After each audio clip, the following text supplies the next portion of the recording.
ये रहा, ये आदेश, ये कोर्ट का आदेश है, सरकार नहीं मान रही इस आदेश को, तो जज ने क्या कर लिया।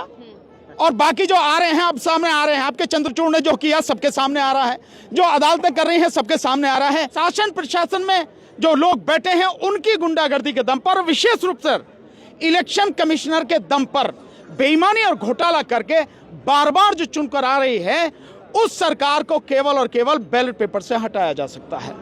और बैलेट पेपर के माध्यम से ही ये जो गड़बड़ी हो रही है इसे रोका जा सकता है। अब आप कहेंगे कि यार बैलेट पेपर के माध्यम से पहले बूथ कैप्चरिंग होती थी।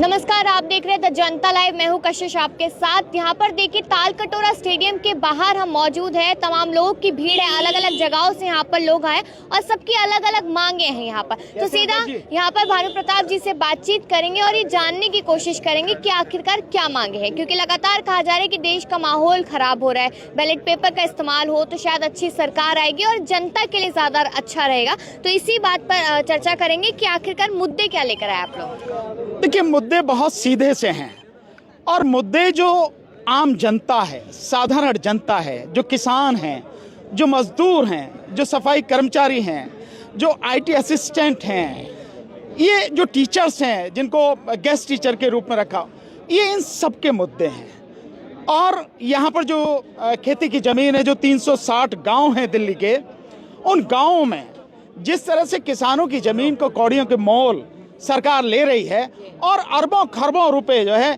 खुद और जो अपने पूंजीपति यार हैं उनको कमा रही है, ये सारे मुद्दे हैं। उन मुद्दों को लेकर आज हमारे यहाँ पे एक बहुत बड़ी सभा है।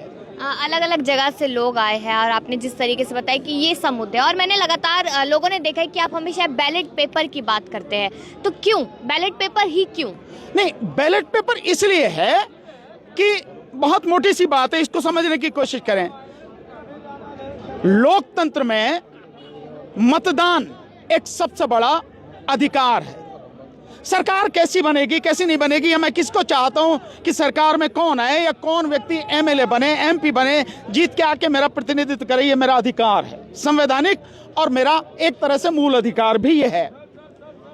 इस देश की आधी से अधिक आबादी है अनपढ़, और मैं बार बार इस बात को कहता हूं कि इस देश में जो पढ़े लिखे लोग हैं, चाहे वो जज हों, आईएएस ऑफिसर्स हों, इंजीनियर्स हों, डॉक्टर हों, वकील हों, पीएचडी किए हुए लोग हों, बीएससी, एमएससी, बीए किए हुए लोग हों, मतलब जिस तरह के भी पढ़े लिखे हो लोग हो सकते हैं, वो लोग भी नहीं जानते कि जिस मशीन के माध्यम से देश में चुनाव हो रहा है वो मशीन कैसे काम करती है।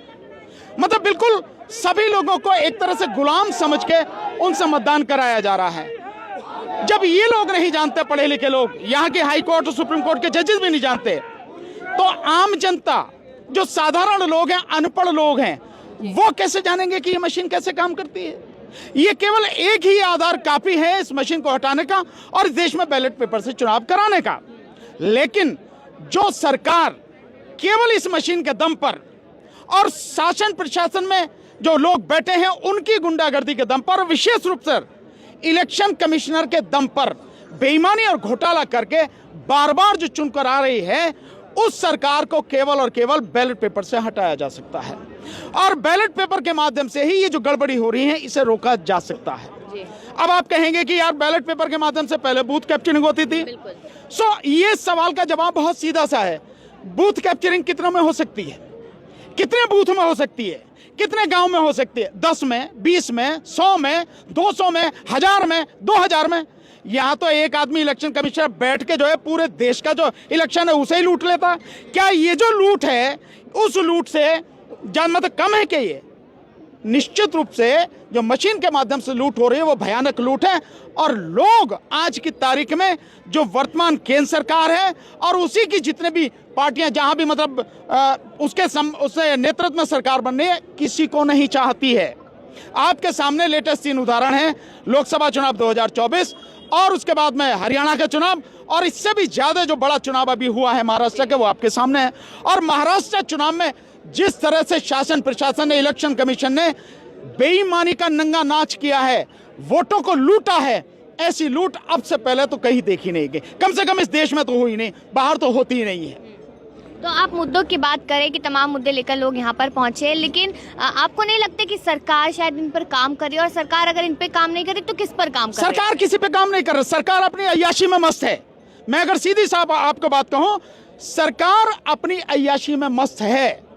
सरकार को जो काम करने हो उसके लिए पैसा है, लेकिन इन लोगों की ये देखें, आईटी सेक्टर के लोग हैं, आईसी असिस्टेंट है, इनकी संख्या दिल्ली में 2200 है, और ये यहाँ की स्कूल सिस्टम के एक रीढ़ है। मतलब जो भी काम है, कोई भी मैसेज भेजना हो, लाना हो, जो एडमिशन होते हैं उसमें, जो अपॉइंटमेंट होते हैं उसमें, हर चीज में ये लोग काम करते हैं, और 2400 घंटे काम पे ड्यूटी पर हैं ये लोग।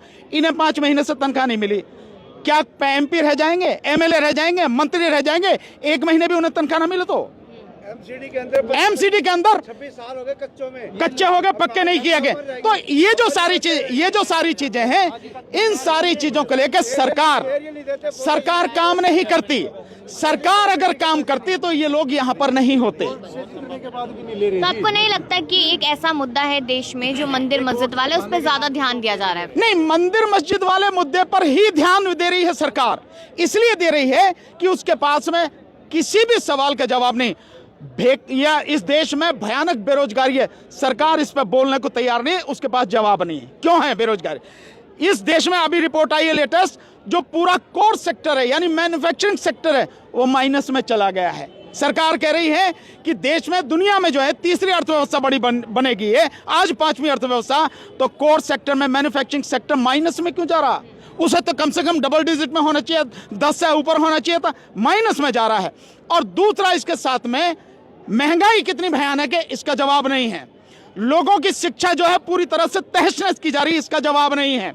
लोगों को स्वास्थ्य सुविधाएं नहीं मिल रही, इसका कोई जवाब नहीं। अभी आपको लेटेस्ट बताता हूं, पिछले साल की ही रिपोर्ट आई है कि 50 लाख लोग जो मिडिल क्लास के लोग थे, वो जो ये आपकी दवाओं का, हॉस्पिटल का जो खर्चा है, यानी मेडिकल एक्सपेंसेस जितने बढ़ गए हैं, उसकी वजह से गरीबी की रेखा में चले गए, गरीब हो गए हैं 50 लाख लोग।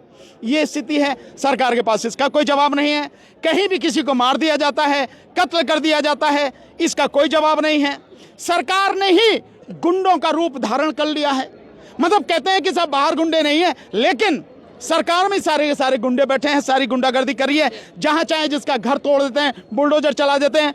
मुस्लिम समाज के प्रति जितनी भयानक नफरत फैलाई जा रही है, ये सरकार का काम है क्या? सरकार का काम है लोगों को रोजगार दो, लोगों को शिक्षा दो, लोगों को स्वास्थ्य सुविधाएं दो, लोगों की सुरक्षा सुनिश्चित करो। 1 रैंक 1 पेंशन को लेकर मतलब करीबन 3000 दिन होने वाले हैं आज तक जो सैनिक लड़ रहे हैं। जो ओल्ड पेंशन है, पुरानी पेंशन स्कीम है, उसको लागू नहीं किया गया। ये सारी की सारी चीजें हैं जिनको सरकार को ध्यान देना चाहिए, लेकिन इन मुद्दों से ध्यान भटके, इसके लिए सरकार हिंदू मुस्लिम की बात कर रही है, धर्म की बात कर रही है।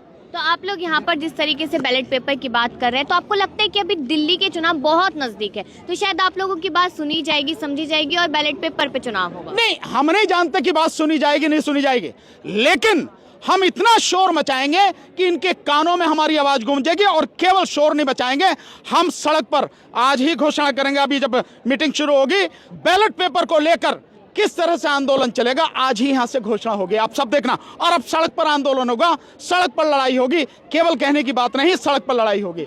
तो सरकार मजबूर हो जाएगी हमारी बात मानने को, सुनने को, और बैलेट पेपर से चुनाव हो, इस बात के लिए मजबूर हो जाएगी।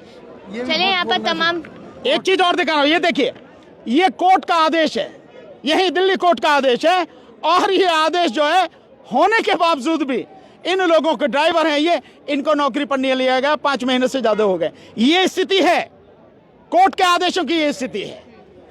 अभी किसी ने कहा था, मैंने सुना था, कोई आपको कह रहा था कि आप जज बन जाइए तो शायद फिर काफी सुधार कर देंगे आप। तो एक उदाहरण आपको बताता हूं मैडम, जिस व्यक्ति को उसकी बोलती बंद करनी हो, जिस व्यक्ति को जन आंदोलन से अलग हटाना हो, आप उसे लालच दीजिए, तो पैसे का लालच दीजिए, पद का लालच दीजिए। अभी जैसे कह रहे कि आपको सुप्रीम कोर्ट का जज बना देंगे, बाबा साहब डॉक्टर अंबेडकर को भी सुप्रीम कोर्ट का जज बना रहे थे, लेकिन बाबा साहब डॉक्टर अंबेडकर ने बिल्कुल आउटराइटली मना कर दिया, नहीं बनूंगा। इसलिए मना किया कि अगर वो सुप्रीम कोर्ट के जज बन जाएंगे तो जनता के लिए जो काम करना है, जो आंदोलन करना, वो नहीं कर पाएंगे। क्या कर पा रहे हैं जज? ये रहा ये आदेश, ये कोर्ट का आदेश है, सरकार नहीं मान रही इस आदेश को, तो जज ने क्या कर लिया? और बाकी जो आ रहे हैं अब सामने आ रहे हैं, आपके चंद्रचूड़ ने जो किया सबके सामने आ रहा है, जो अदालतें कर रही हैं सबके सामने आ रहा है। अदालतें भी कहीं ना कहीं सरकारों के साथ मिली हैं और सब अपने मजे में मस्त है। जनता मर रही है, मरने तो किसी को कोई फर्क नहीं पड़ता। तो मुझे जज नहीं बनना, मुझे लोगों को उनके हक दिलाने हैं, उसके लिए संघर्ष करना, लड़ाई करनी है, यही मेरा उद्देश्य है। लेकिन ज्ञान व्यापी पर फैसला आने वाला है, ऐसी जानकारी है? नहीं, ज्ञान व्यापी पर फैसला आए किसी पर आए मुझे इससे कोई फर्क नहीं पड़ता, लेकिन ज्ञान व्यापी पर भी फैसला अगर कानून के विरुद्ध आएगा तो जनता सड़कों पर आएगी, संघर्ष करेगी, लड़ेगी, और कोर्ट भी अगर गलत काम करेंगे तो बर्दाश्त उसे भी नहीं करेंगे। तो हर दूसरा बंदा संघर्ष करता है, सड़कों पे उतरता है, प्रोटेस्ट करता है, फायदा क्या? नहीं, बिल्कुल फायदा है। फायदा नहीं होता तो संघर्ष नहीं करते, लेकिन अब ये जो संघर्ष अलग अलग चल रहा है, हमारी कोशिश हो रही है कि सारे संघर्ष को जो अलग अलग कर रहे हैं उन सब संघर्ष को इकट्ठा करके और मजबूती के साथ एक होकर यह संघर्ष किया जाए। जी बिल्कुल, तमाम सवालों के यहाँ पर जवाब मिले हैं, क्योंकि देखा जाए लगातार यही कहा जा रहा है कि बैलेट पेपर से चुनाव हो, ये लगातार कहा जा रहा है, क्योंकि देश का जो माहौल है वो लगातार बिगड़ रहा है, लोगों का कहना है। और एक बार मैं फिर से दिखाना चाहूंगी कि तमाम भीड़ है, अलग अलग मुद्दों को लेकर यहाँ पर लोग पहुंचे हैं। सबका साफ तौर पर कहना है कि हमें न्याय चाहिए, हमारी मांगों को पूरा किया जाए, इस तरीके की बातें कही जा रही है। अब यहाँ पर लोग जुड़ चुके हैं और अब यहाँ पर सरकार से अपनी मांगे कंप्लीट यानी पूरा करने के लिए लगातार आवाज उठाएंगे, सड़कों पर लोग उतरे। अपनी राय दीजिएगा इस पर कि क्या लगता है आप लोगों को अब कुछ बदलाव होता नजर आएगा। तमाम खबरों के लिए देखते रहिए द जनता लाइव।